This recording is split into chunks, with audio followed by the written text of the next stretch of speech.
Halo sobat semuanya, assalamualaikum warahmatullahi wabarakatuh. Jumpa kembali bersama saya di Sobat Hitam Putih. Kalau sobat, dalam pembahasan kali ini kita akan membahas tentang perawatan kacer trotolan. Banyak sekali sobat-sobat yang mungkin pemula ya, jadi merawat katanya cara merawat kacer trotolan. Nah sobat, kacer trotolan atau kacer anakan, kacer bakalan, tentunya itu kacer atau burung yang sedang dalam masa pertumbuhan. Nah, dalam masa pertumbuhan ini kira-kira perawatannya seperti apa?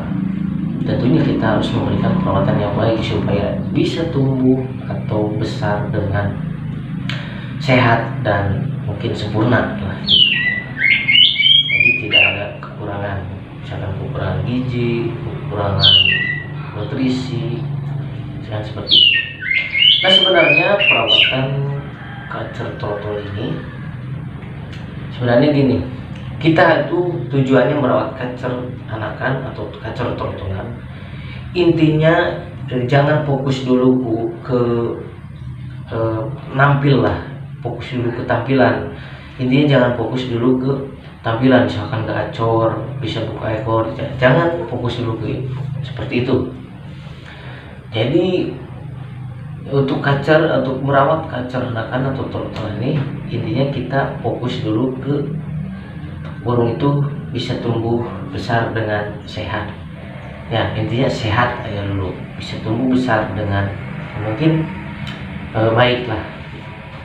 Nah karena seperti yang saya bilang tadi, tentunya kacer trotolan ini atau kacer bakalan ini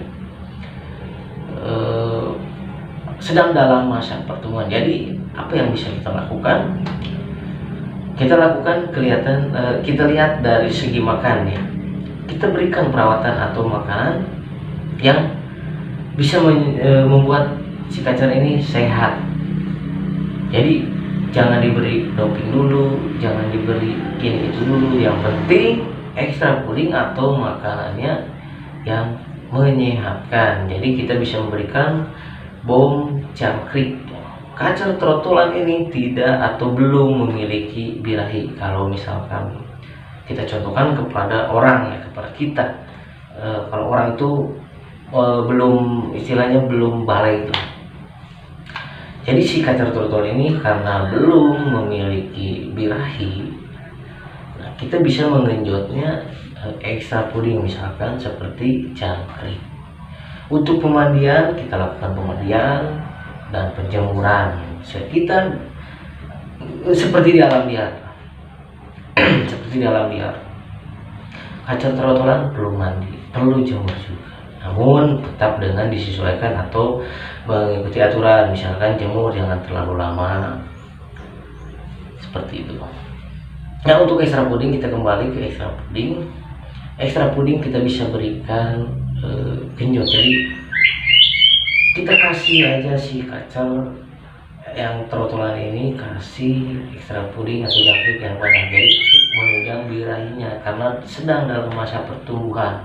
Nah jangan salah, karena jangkrik ini bukan hanya bisa mengacorkan atau menunjang birahi ya, tapi karena jangkrik ini memiliki kandungan protein dan kalsium, itu bagus untuk pertumbuhan tulang. Nah ketika kita berikan pada kacer ya, ketika kita berikan pada burung, tentunya bisa memperbaiki atau bisa membuat si bulu kacer ini bagus, seperti itu.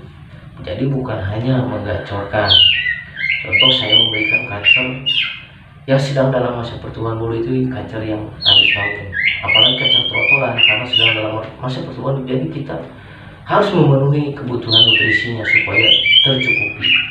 Nah si jangkrik ini fungsinya untuk memperbaiki tulangnya, memperbaiki bulunya supaya bisa tumbuh lebih baik dan lebih bagus ketika dewasa nanti. Jadi kita fokus intinya ke sehat dulu, intinya ke sehat dulu, dan supaya si kacer bisa tumbuh dengan baik, tumbuh dewasa. Nanti setelah dewasa nanti barulah kita latih, istilahnya latih ya, atau istilahnya kita ajarkan bisa berperforma dengan baik. Nah, untuk kesehatan misalkan meliputi dengan kebersihan sangkar, dengan mandi itu bisa menyehatkan, dengan jemur, namun tentu dengan secara teratur, atau kita perhatikan durasinya, jemur jangan terlalu lama seperti itu. Pengembunan bisa dilakukan, misalkan pengembunan rutin itu lebih baik menurut saya. Kemudian nanti kan si kacer trotol ini ganti atau mau mutasi ya, jadi mau melepaskan trotolnya, masa-masa anaknya ganti menjadi ke masa-masa dewasa. Nah, di situ biasanya si kacer kan ke bulu yang lama itu, bulu anakan ganti ke bulu dewasa. Itu di situ kita perlu menggenjotnya dengan ekstra puding seperti jangkrik ya, supaya yang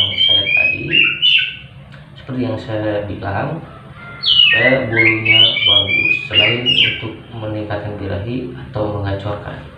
Nah, itulah fungsi dari pengeboman atau fungsi dari jangkrik tersebut. Jadi nanti seiring birahinya naik, si kacer trotol pun mau ngeplong atau mau bunyi dan gacor, karena pasti birahinya itu meningkat. Itu seiring usianya dewasa, birahinya pun timbul seperti itu. Oke sobat, jangan lupa ya, seperti yang saya bilang tadi, kita berikan si kacer trotol ini jangkrik atau makan sekenyangnya, lakukan pagi dan sore secara rutin dan konsisten. Jadi biarkan si burung ini sehat, intinya lah, tumbuh dengan baik, tumbuh dewasa dengan baik, intinya seperti itu. Nah, seperti yang saya bilang tadi, kacer itu jangkrik itu bukan hanya untuk mengacaukan atau menunjang birahi, tapi untuk memperbaiki bulu pada burung juga. Karena sebenarnya jangkrik itu memiliki banyak kalsium. Dan jangan salah sobat, jangkrik itu bisa dikonsumsi oleh manusia. Itu bagus dikonsumsi sama anak-anak. Sedang dalam masa pertumbuhan itu sangat baik. Itu kata dokter, coba tanya. Karena memiliki banyak protein dan kalsium yang bisa memperbaiki atau membaguskan tulang, pertumbuhan tulang. Nah, begitu pun pada burung itu sangat baik. Nah, mungkin hanya itu saran dari saya tentang merawat kacer trotolan. Semoga bisa bermanfaat dan semoga bisa sobat pahami semuanya. Oke sobat, buat sobat yang setuju bisa ikuti cara saya tadi, dan buat yang setuju tolong tulis di kolom komentar kira-kira seperti apa. Kurang dan lebihnya saya mohon maaf. Tetap ikuti dan terhubung terus bersama saya di Sobat Hitam Putih, tempat dan sobatnya para pecinta kacer.